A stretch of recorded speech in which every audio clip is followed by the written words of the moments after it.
we're trying to model the real world. We're not actually in the real world, but we're trying to model it. All the things that we give the kids to do represent a problem that could be out there in the real world. So there's no unique one solution. You have to work in teams. You have to be creative. You have to work with limited resources. These are all real factors, and it's good for students to do. And it's with that frame of mind that Terry Burns and the team at the Science and Engineering Challenge have set about running a variety of STEM competitions for schools right across Australia. This is not a small program. Over 550,000 students have been involved so far, and I tell you what, that number's set to grow further. You're listening to the Physics Ed Podcast. For hundreds of ideas, free experiments and more, go to fizzics-education.com.au. And now, here's your host, Ben Newsome. Yes, welcome again to another Physics Ed podcast. Hey, it's a really big week this week because we get to speak with Dr. Terry Burns, who comes out of the University of Newcastle and is the director of the Science and Engineering Challenge. He's a really passionate science communicator. He's been doing it since 1998, and I tell you what, he really, really loves his science outreach. And he does it right across Australia with a bunch of people at SEC, the Science and Engineering Challenge. And lots of these go on with this particular interview. We get to go right into, maker spaces and what students can be doing and getting their head ready for, the real world. And that's certainly an important part of the education. And I must say, it would be a lot of fun getting involved in their challenges. It's not just about robotics, it's all sorts of stuff. Now, just a bit of a heads up. Unfortunately, we had to change my microphone when I had to do this recording because I actually had to do this one from my car in the middle of our public holiday weekend, which it did actually sort of connect pretty well, but I must say it sounds a little bit at times like we're talking in a bathtub, which is a bit of a heads up for me about that particular microphone. And that also means there's a slight buzz after us fixing the recording slightly. So I must apologize for that, but it's still worth listening through that buzz because Dr. Terry Burns really has a lot to say, and I really hope that you might be able to implement it from where you're teaching to. This is the Physics Ed Podcast. So at the moment, I'm director of the Science and Engineering Challenge program. It runs out of the University of Newcastle, obviously Newcastle, New South Wales. And I've been in that position now since start of 2011. It's evolved. Actually, let me start even before that. The Science and Engineering Challenge program started in the year 2000. And a couple of years before that, in 1998, a program called SMART, S-M-A-R-T, Science, Maths and Real Technology, kicked off. And I've been involved in all of those. In 2011, I was fortunate enough to become the director of the Science and Engineering Challenge, and I guess we went on the next stage of development of the program. The Science and Engineering Challenge now encompasses quite a few science communication outreach endeavours. It's a national program. It's got about half a dozen or 10 staff, depending on how you count them. And it's all over Australia. We're exploring an event in New Zealand this year. In the past, we've done an event in Singapore. I've got some interest from Fiji and from China. So we're just playing it steady at the moment, but depending on what happens in the next 12 months or so, we could be getting substantially bigger. Wow. It's been around for many, many years and under different guises, but sounds like you're on the verge of something that's potentially likely to explode, so to speak. I don't know about that. People talk about evolution or revolution. Ours has been evolution. I started the SMART program back in 1998 with a colleague of mine, John O'Connor, who's been around in the science communication scene for a long time. He's a professional physicist and just a really good communicator. We started the SMART program back then because John was getting more invitations than he could possibly handle to speak at schools and to do science shows. So I helped him out. I was working in physics with him at that time. And it became obvious that one or two people couldn't actually achieve much. But if we had a small team, we could do a lot more. So we started to conscript undergraduate students and to involve undergraduate students. We initially paid them a little bit, and then after a while we were able to work out a place for them in the university pay system and offer them quite good pay to present science shows and workshops on behalf of the University of Newcastle. And I guess the SMART program was born. Why SMART? Well, we wanted basically any acronym that spelled smart because we like to be seen as being smart. And of course, STEM didn't exist then, so that was, I guess, our first fumbling attempt at trying to identify what STEM was: science, maths, and real technology, as in applied technology.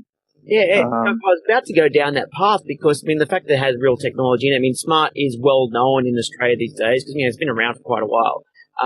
But the RT in this is interesting because, of course, technology changes every single year, if not every month, which means you would have a bit to up with, I imagine.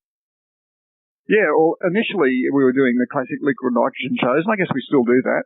But we've explored the science of movies, and we've explored the Olympic Games when they were on, the science behind the Olympic Games, and lots of other very topical things, as well as tying our theme for the year into the school curriculum and to the focus for National Science Week. And again, we want to be real technology. We want to be up to date. So our shows change each year. So prior to 1998, you were working as a physicist at the University of Newcastle. What were you actually studying? What were you, well, not just studying, researching and creating? No, I was working in the technical field. John is a professor, John O'Connor is a professor, and I was helping him out in that technical field. I was studying at that time, and my first professional qualification is as an engineer, not as a scientist, sorry.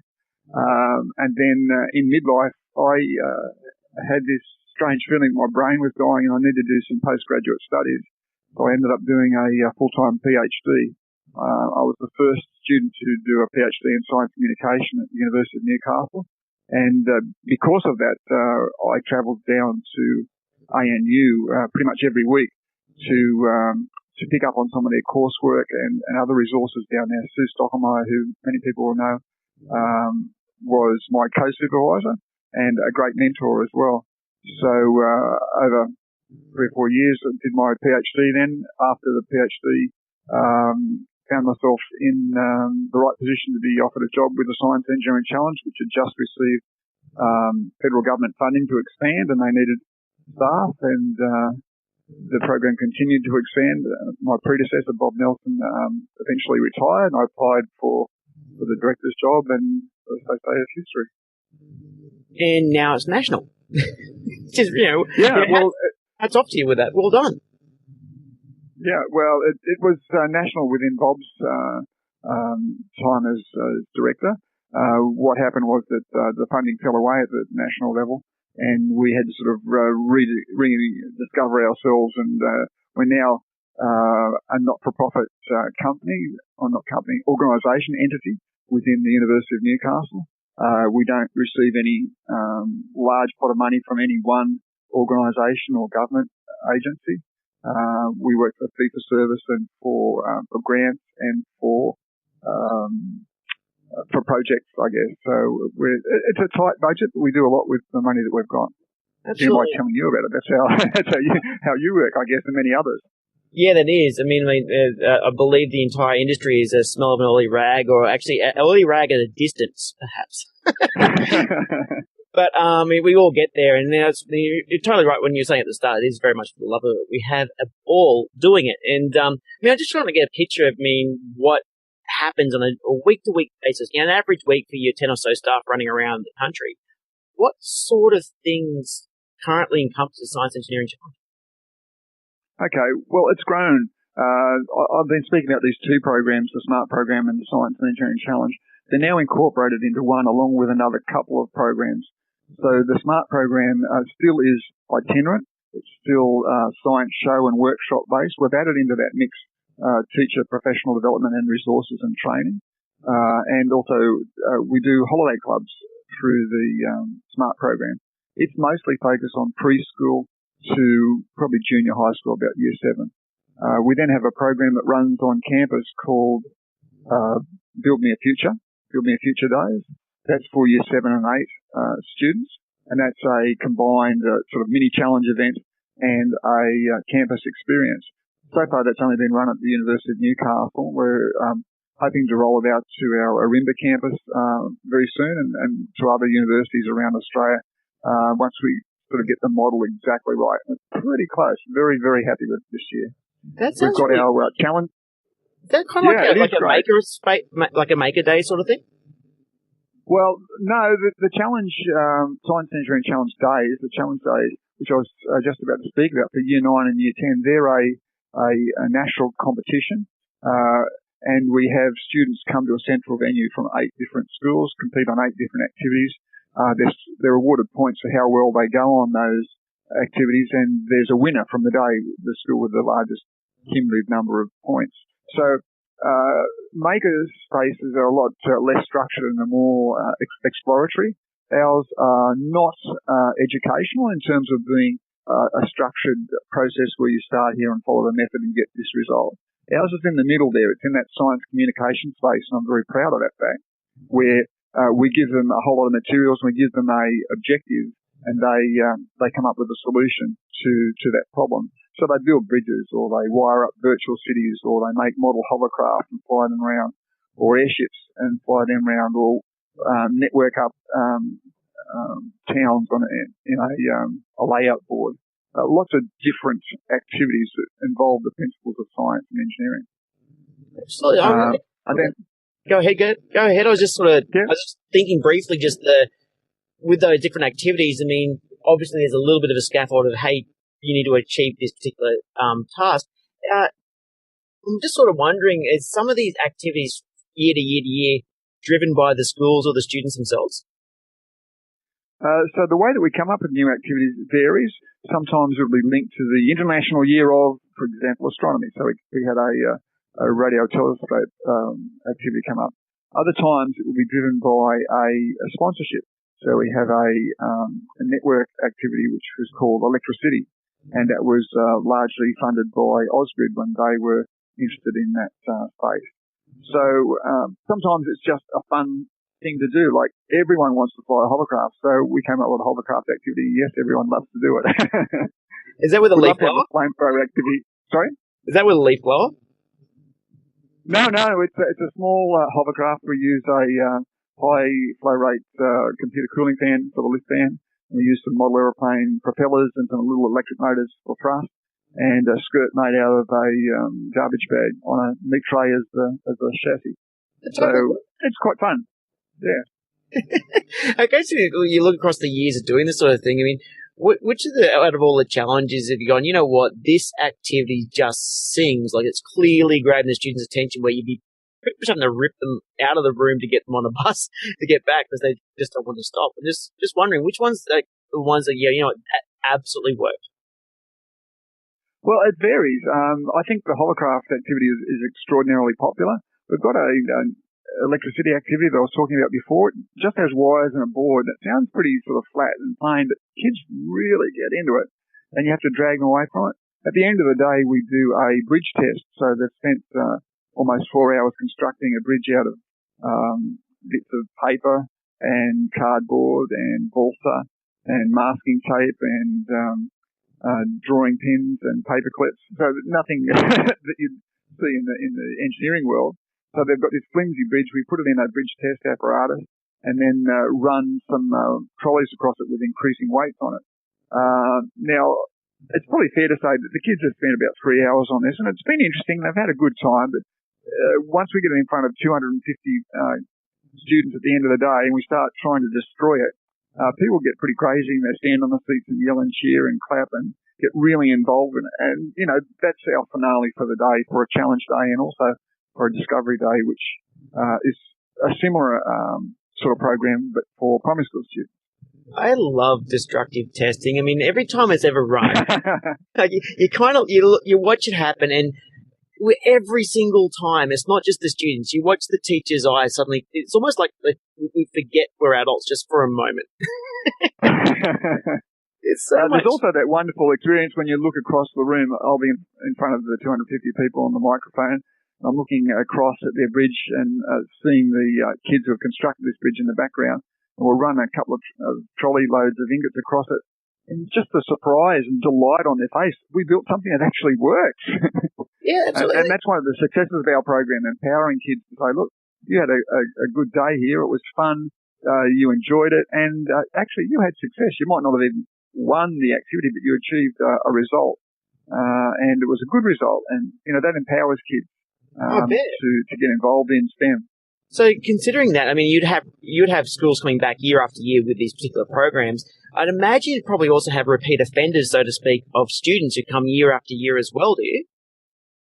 Well, we do. We try and just have the programs available for 1 or 2 years. The SMART program is the exception. It will come back every year or multiple times a year, whenever there's a need, and do different things.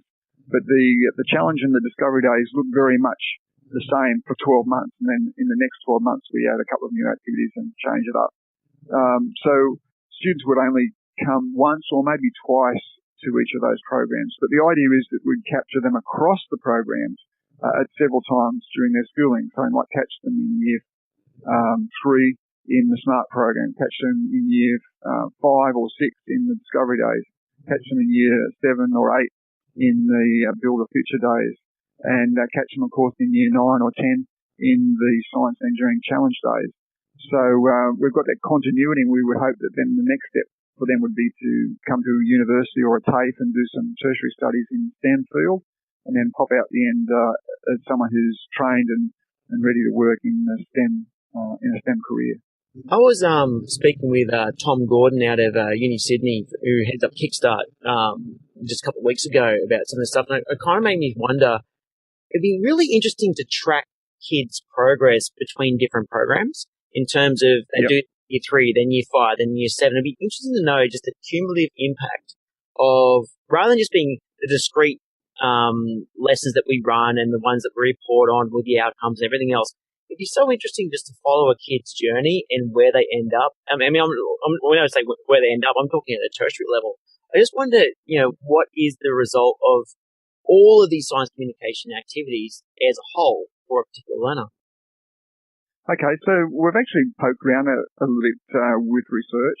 The problem is that we're dealing with minors, with kids who are anywhere between 4 and 16 years old. So having a research study with that age group is rather complicated. But there's some anonymous and some stats that we can do that are useful. So anecdotally, we get lots of kids who participated in the SMART program at a quite early age pop up in our Discovery Day or Challenge programs. We just know that because we talk to them. They say, oh, yeah, we had a great time at it. Or I remember when they did this. We also asked the students who participated in a Challenge Day, that's year 9, year 10, 12 months after they participated, did the Science Engineering Challenge Day that they attended influence their decision to do senior high school math or science? And we're finding that there's a significant proportion of those kids who attended 12 months ago who are now enrolled in the enabling sciences. I'll give you the exact numbers if you like later, but it's a significant proportion. But subjectively, that's awesome. Yeah, and I mean that's an anonymous survey that the teachers administer on our behalf, so that's doable. What we then find is I work at a university, and I guess originally the SMART program and the Challenge program were around to attract students. We don't apologise for that. It's grown bigger than that. It's now legitimate. Well, it always was a legitimate science communication program, but we have greater aims. We work with about 28 of the other universities around Australia. Some of those use it as a recruitment tool, and that's fine. Some of them, like us, I think, are just in the game that we want to make the pool of qualified and inspired students larger, so that there's more kids who can do STEM at TAFE or at university, rather than squabble over a small and diminishing pool of students.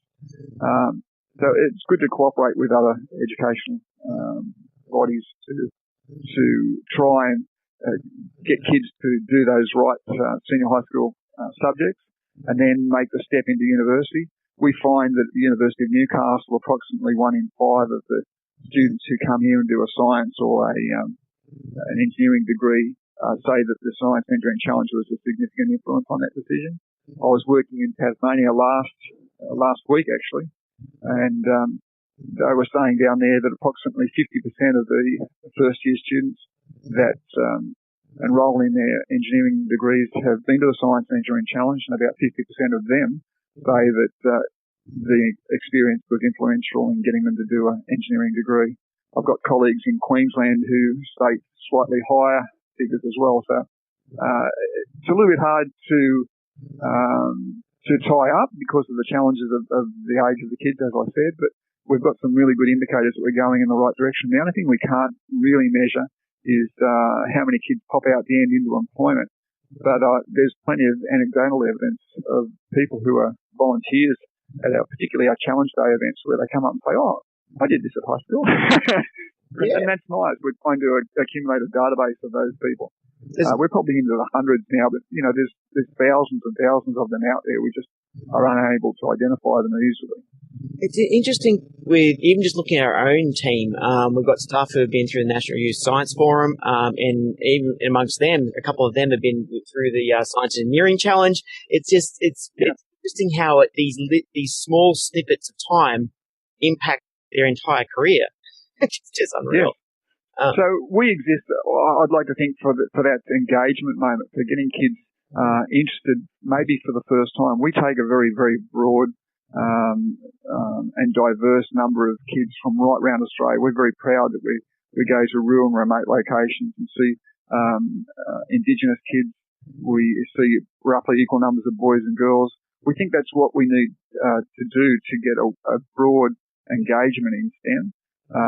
And we're quite happy. In fact, we're proud to point kids who become interested in STEM at other programs like yours or the ones out of other universities or museums or out of not-for-profits that just can build on this. I think, at least in my mind, the best thing we can do is firstly get them interested and then get them involved in a whole lot of stuff. And they'll find one of those activities that resonates with them, and they'll go on and they'll build on that, and that will help their STEM interest to grow, and that'll turn into a career eventually. So that's why the challenge exists, to get kids into STEM careers.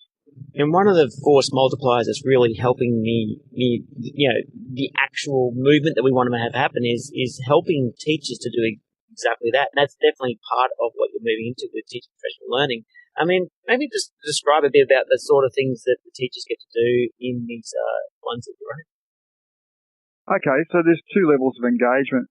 The first thing is when a teacher brings a group of students to a Discovery Day or a Challenge Day, we give them the day off.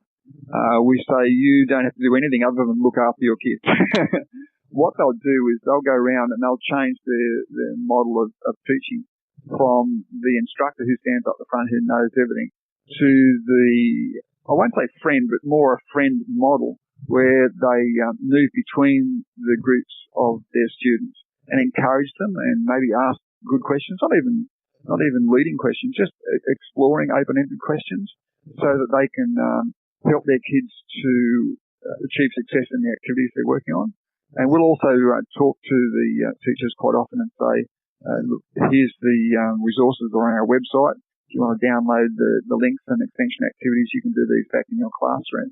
So we're looking at both changing the way that science and engineering or STEM is taught in the classroom, and also providing some resources for them to do it. Parallel to that, we have professional development courses that we can offer, where one of the challenge staff will go out to a school and do a professional development session with the teachers. It's generally been focused on robotics recently because there's a big interest in that space, and there's quite a few schools who have robots and really not quite sure how to use them or how to use them to the full extent. So we're able to provide a lot of training in that area, and that's been immensely popular as well. Okay, well, which robots? Because, I mean, there's a few around these days. I mean, there's the Flip robots, there's the Spheros, there's Lego robotics, there's all these different ones around. I mean, what tends to be out there? I mean, it's a lot of platforms. We've got a couple of platforms. The EV3s were actually we've had quite a few of those given to us by Google, and we're very happy to promote those because they're so widely popular. We've got a new robot that we're looking at called Edison, which is Australian designed. That's very simple and very robust. We use Spheros as well, and we've got a couple of high-tech robots that have been developed by the university that we use for demonstration purposes as well. Something more like you'd see in RoboCup of the days gone by. Good fun. Actually, one of these days I'll go to one of those events where you actually get to see the robots battle it out. Yeah. Yeah, they're a lot of good fun. I mean, mind you, though, in some of the things that are coming out is especially out of Boston these days, blowing people's minds. But if you haven't, if those people listening, if you haven't checked out what Boston Dynamics does with some of their robots, it's somewhat crazily freaky in terms of the They've been ability. doing it for a long time too, cutting edge. Oh, absolutely, truly. You think about all the coding to get those accelerometers to work, be able to get a robot to flip or get those dog-looking robots, I guess they're dogs, to go downstairs, Yeah. whatever. It takes a lot of effort to get this done. Yeah. Clever organisation and very creative. I can remember watching those videos for must be 10 years. I mean, they've been pushing the boundaries for a long, long time. Absolutely. Very fun place to work. Start your robotics early because I think a lot of people want in on their door to get involved. But look, it kind of makes me wonder with all these discussions, especially around STEM. I mean, how do you imagine if there was a magic wand waved and everyone had 5 years to pull things together to be able to fulfill what the magic wand was? What do you reckon a really immersive STEM innovative space in a school could look like? I mean, if everyone had, the perfect budget and all the resources and all the time to be able to develop those resources and implement them, I mean, I guess sort of what could you imagine schools looking like if a wand was waved? Well, good question. I'm not an educational person. I'm a science communicator, so I'm a little bit outside the school. From that point of view, what I'd like to see, I guess, if we talk about outcomes rather than inner workings, outcomes I'd like to see teachers who are STEM aware and STEM capable. I'd like to see cross-disciplinary subject areas, and I'm very proud of the few initiatives I've heard in New South Wales and Victoria that are moving in that direction. There's probably other ones, but they're the ones I've heard of. I'd like to see some clever tech, although not too much of it. Some 3D printers and some robots, some CAD computers, and people using them across discipline areas, so that the blurring of arts and science becomes less of a line in the sand. And I'd like to see opportunities for industry to get involved in schools and schools to get involved in industry, so that both teachers and students could experience what it's like in the real world with real problems. The reason that the Science Engineering Challenge is so successful, I claim, is because we're trying to model the real world. We're not actually in the real world, but we're trying to model it. All the things that we give the kids to do represent a problem that could be out there in the real world. So there's no unique one solution. You have to work in teams. You have to be creative. You have to work with limited resources. These are all real factors, and it's good for students to be exposed to that. I think even at school it wouldn't be too soon. Absolutely. With the limited resources thing, I know everyone loves the egg drop challenge. Just be aware, of course, with the noxious vapors of eggs. You probably should use water balloons instead these days. But the old challenge, get some simple craft materials around the egg or water balloon so it can handle the fall. I love with especially high school students going, we're going to limit your time. Not only will we give you a pack of resources where I'm not going to give you any more even if you break it, but the winner, if we end up getting a tie for who gets the highest height, we're going to weigh your pretend spacecraft, and whoever's got the lightest wins. Yeah. Again, that's mimicking the real world. Generally, light means less stuff. Less stuff means less cost, and less cost is generally going to get the contract. Well, that's absolutely right. I mean, ask SpaceX and Boeing right now, I guess. Absolutely. But, hey, you've been doing this for many, many years. I mean, as a science communicator, working with liquid nitrogen and all this stuff, but also doing all the STEM challenges in all these different ways and managing team these days. I mean, you've had some awesome wins, but of course, every educator who's ever been out to enough places will have had exactly the opposite happen, where things are just not quite gone as planned. I guess is there any time you could think back and go, oh, wow, that happened? And I'm always curious. The reason why I always ask this is I'm very interested about, in some ways, failure, because I think from failure is where we've learned the most. Is there anything off the top of your head? And I'm kind of putting you on the spot here, hence me giving you time to think while I just ramble. But, can you think of anything where you've gone, probably shouldn't have done that? No, we never have any failures. We're absolutely perfect. Ask anyone. No, perfect. Seriously though, seriously though, that's what's got to happen from the outside. So we are in the fortunate position of doing what we do over and over and over again. So each time we do it, we'll learn something. And I've got a really good team here, and I'd like to think that these guys aren't afraid of making mistakes and reasonably accepting of making mistakes. But what we need to do is make those mistakes quickly and in private. So by the time we get it in front of a real audience, it's safe and reliable. And that's generally the case. We make lots of mistakes. The definition of an expert in our office is someone who's made a lot of mistakes in a very narrow field. And that really helps us to make progress. I think if you spoke to most of our partners, clients, people who work with us, they'd say, "Oh yeah, they never make a mistake. We're really good." And that's not true, but that's how it looks. Yeah, the old duck swimming, hey? Yeah, yeah. But it is true. I mean, obviously, being able to replicate a lesson in various things means that over time you're going to really know pinch points for students' understanding and how to manipulate certain materials in a set amount of time, what materials works, what don't, all that sort of thing. And it's just it's one of those things that any teacher's brought on a pre-service teacher. You always see, there's a lot of enthusiasm, but with enthusiasm will come mistakes. But it's how we grow them that really matters. It's very true. And that's the hardest thing to do is to do a thing once or to do it the first time. The best thing you can do is to do it multiple times and each time do it a little bit better and to learn from what you've done in the past.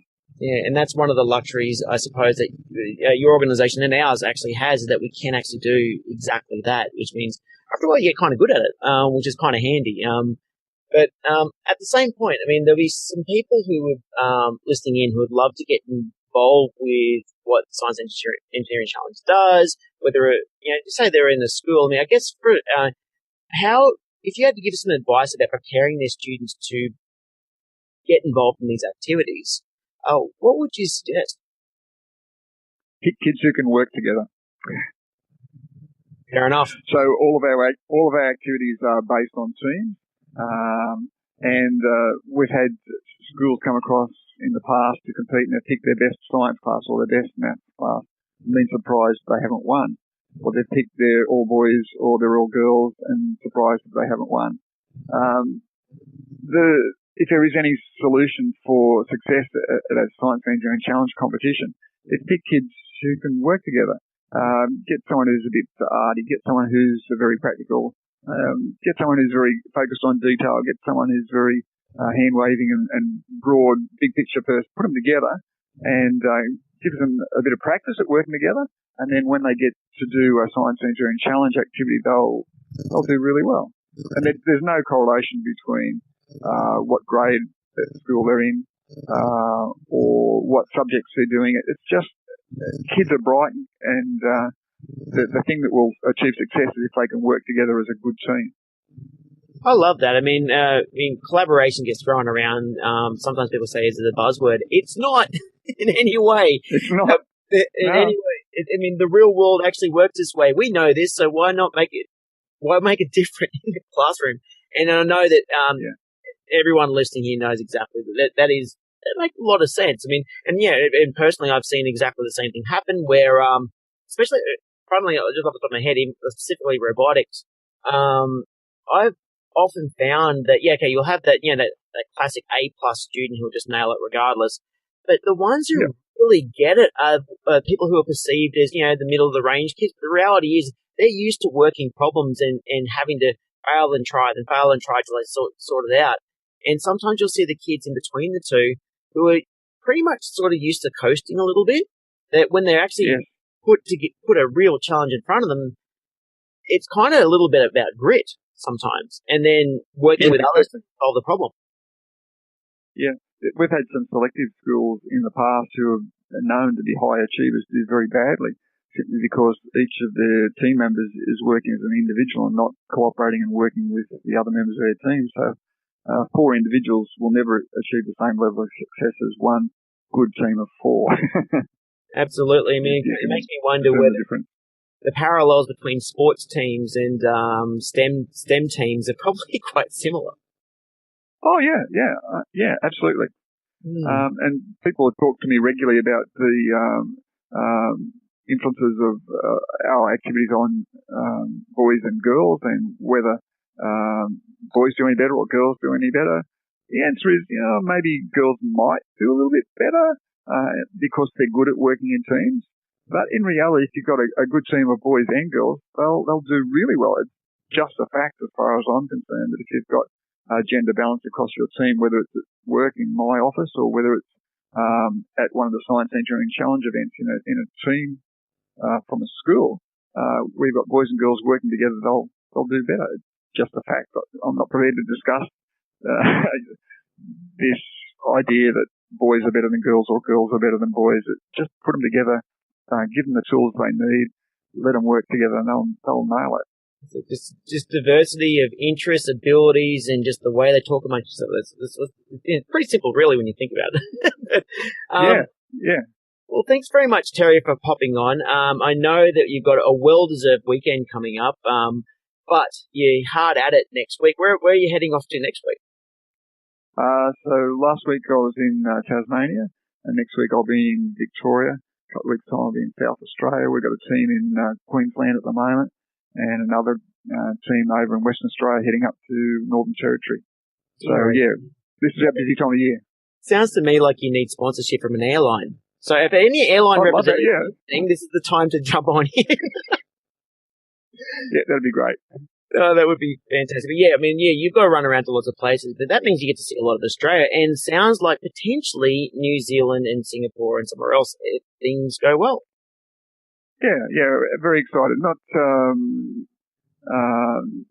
definite yet, but we're look like we're going to New Zealand, and that will be our first step overseas with this new model of delivery. And if it works well, then there's opportunities to go other places overseas. Fantastic. Well, I'd love to hear how far it's grown since 98 all the way through to now in 2018. I suppose, throw another 20 years on, who knows what's happening next. But, look, much appreciated, Terry, and have a fantastic afternoon. Thanks, man. This is the Physics Ed Podcast. We're all about science, ed tech and more. To see 100 fun free experiments you can do with your class, go to fizzics-education.com.au. That's physics spelled Fizzics, and click 100 free experiments.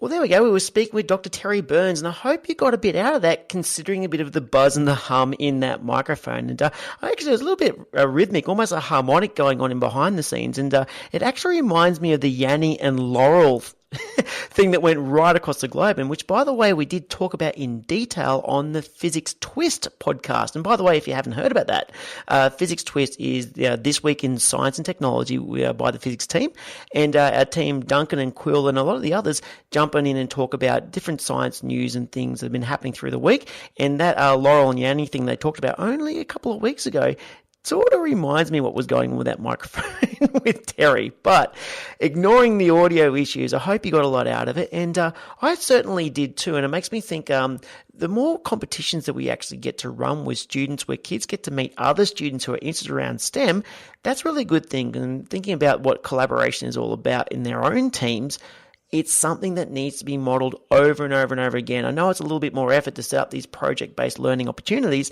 but the outcomes for the students are unreal. Anyway, we have more interviews coming up, no doubt about that. I hope you enjoyed this particular episode, and all the best. I'll catch you next time.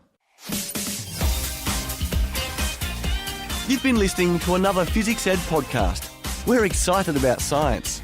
Subscribe to us on iTunes to download the next episode as soon as it's released.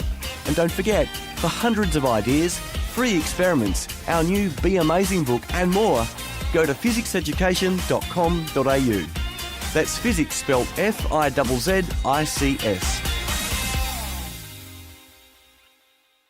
This podcast is part of the Australian Educators Online Network.